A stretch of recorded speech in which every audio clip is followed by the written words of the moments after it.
Lifting of petrol has commenced at the Dangote Refinery and Petrochemical Company in Lagos. The development will ease the shortage that has characterized the supply of the product across Nigeria recently, as tankers from the sole off-taker of the product, the Nigerian National Petroleum Company Limited, NNPCL, lifts the products from the Bay facility to retail outlets. Arise News correspondent Tokumbo Oyetunji reports that the loading of products is also expected to impact positively on the Nigerian economy in different ways.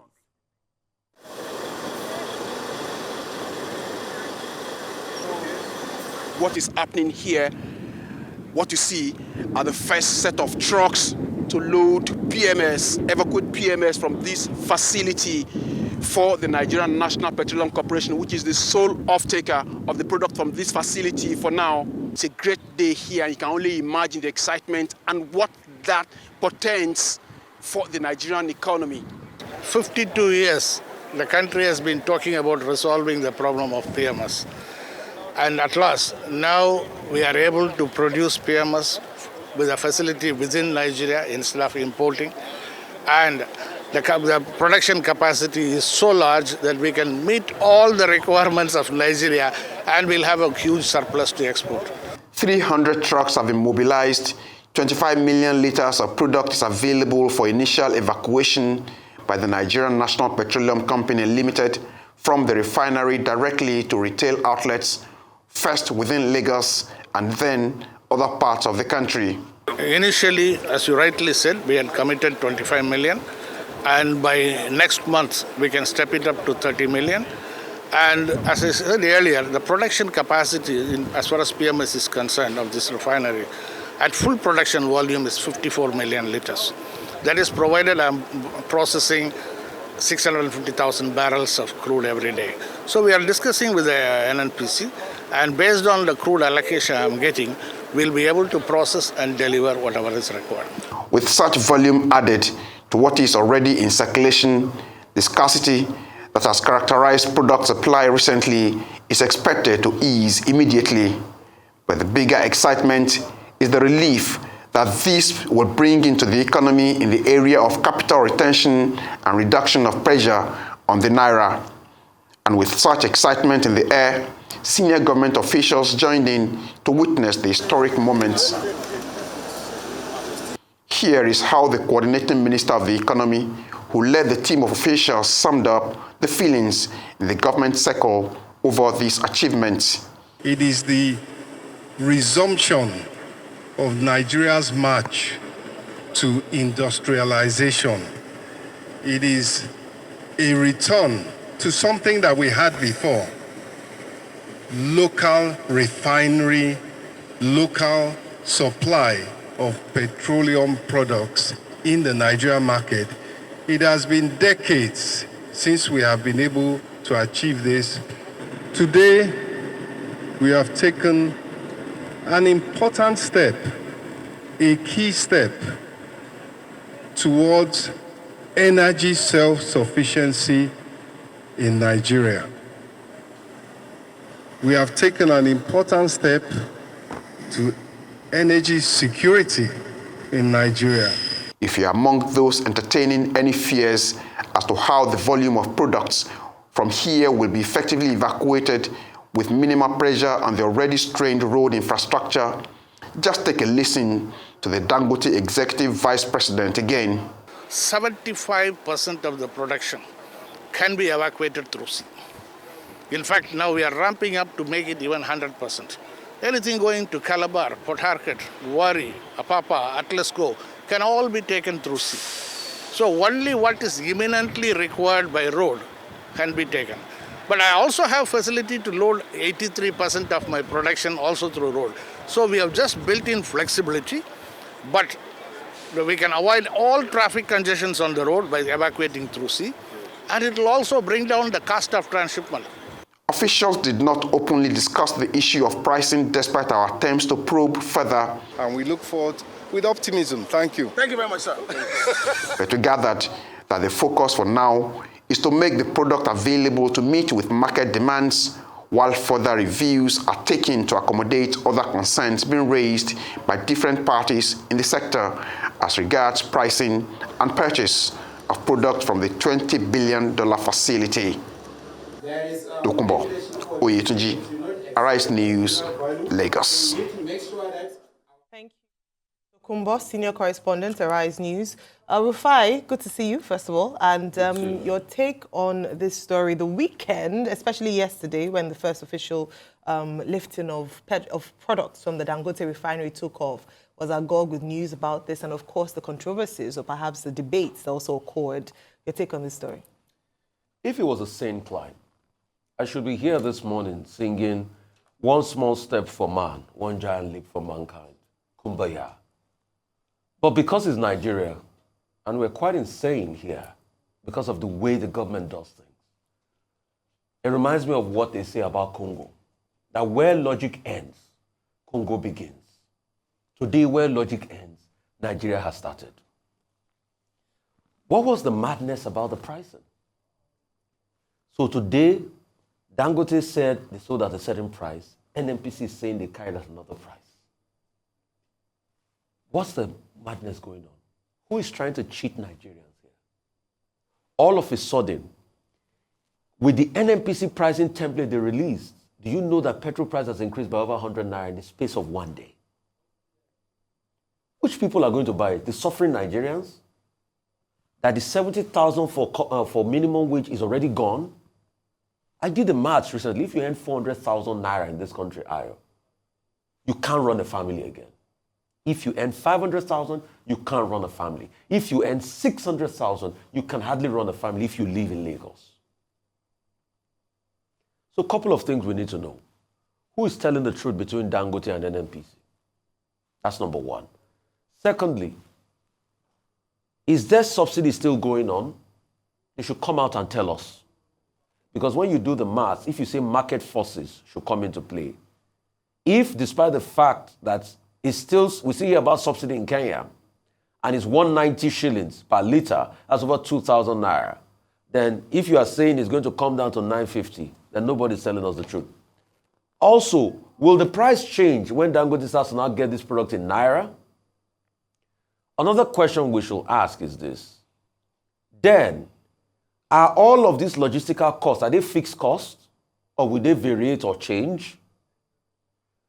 When crude oil prices start to grow again to over $80, $90, $100 per barrel, will the price remain the same? How many more price increases are we going to have? Obviously, if you can have a 100 naira price increase with recourse to nothing in the space of one day, then what are they not telling us? Wouldn't NNPC say they still want to go and import despite the fact that we have availability here? Right. Who is deceiving Nigerians? Questions. Questions this morning, Rufai. Dr. Bassey. Okay, this is how I would like to approach the issue. Let's separate the issues. All the persons who are the Dangote Refinery, on the occasion of this momentous development in Nigerian history, after 28 years that our refineries last worked, yesterday praised Aliko Dangote for his bravery, his courage, his patriotism, to have invested $20 billion to establish a private initiative of 650,000, barrels of finished products on a daily basis, the largest single train refinery in the world. It was praised by Femi Otedola. It was praised by Zaka Dedeji. It was praised by Wale Edun, the Minister of Finance. And I think he deserves that praise. All three of them pointed out that this is an important development in Nigeria. In what regard? The same points that have been made. That we'll be able to meet domestic supply in terms of finished products.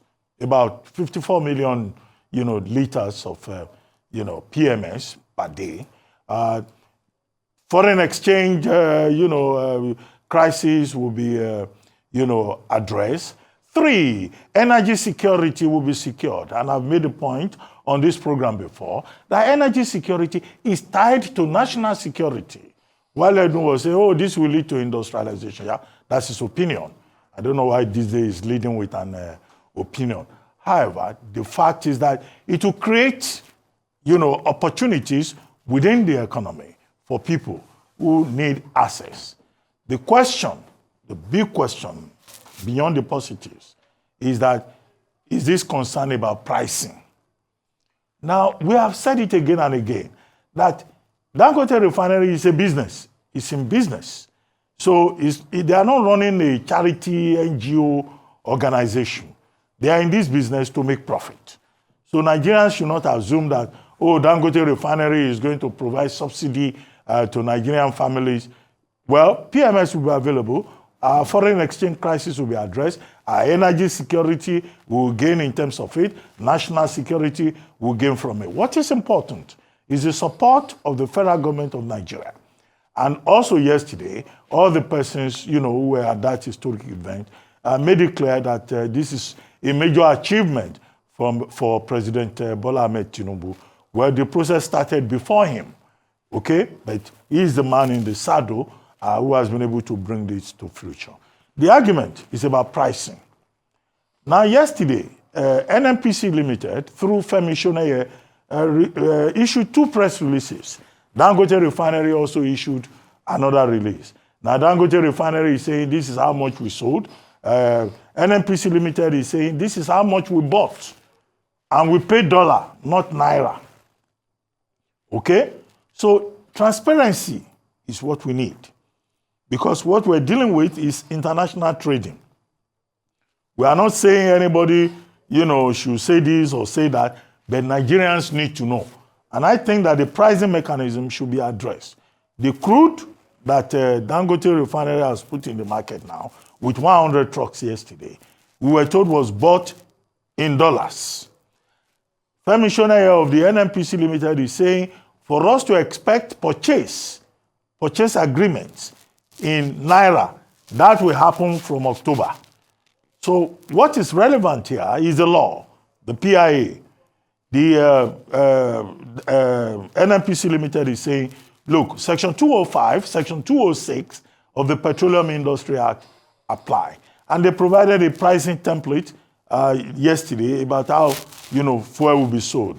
900 naira here, 850, the 890 there, more than 1,000 naira in Borno. The calculations will include, landing costs, transportation and all of that. So that's where we are. But we hope that government, will work out a proper agreement, purchase agreement. That's the technical word here. Since they say that they cannot dictate price, that is a willing buyer, willing seller market. So we don't need all this controversy about pricing. We need supply. We need the effect of that. We need energy security. There are other players in the field. There's a group called Smith or something in Owerri. Yeah, there is Watersmith, they call them. Then there is Bua. There are other players. All of these persons, all of these groups should be taken into consideration to ensure that Nigerians have access to, regular supply of petrol 28 years after a refinery once functioned in this country. And we hope that this will provide an opportunity for the Nigerian government to sort out the issues at the Kaduna Refinery, Warri Refinery, and the Port Harcourt Refinery. I think the controversy is needless. I think the achievements is what we should focus more upon. Well, yesterday's first lifting of petrol from Dangote Refinery following a dramatic journey to us getting there yesterday ought to have been a really celebratory moment, not just for Dangote Refinery, for Nigeria as well. We've analyzed at length the benefits of Dangote Refinery coming on stream, especially with regards to energy security in Nigeria. Unfortunately, this was marred, or perhaps what should have been a moment, an epochal moment in Nigeria, was marred by this controversy around price. And don't forget, the conversation about price didn't start yesterday. Consistently on this show, we had asked our guests, what were the estimated, what was the estimates for pricing for PMS? Because for the Nigerian on the streets, that's what matters to them. At the end of the day, yes, energy security is important, which the Dangote Refinery would help to guarantee, as was said and has been explained in many ways. At least now we will ensure there's supply, the queues will stop, the scarcity we wouldn't have, hopefully, if all things being equal. But if we have enough fuel and people cannot afford it, then what is the essence? What is the joy of that?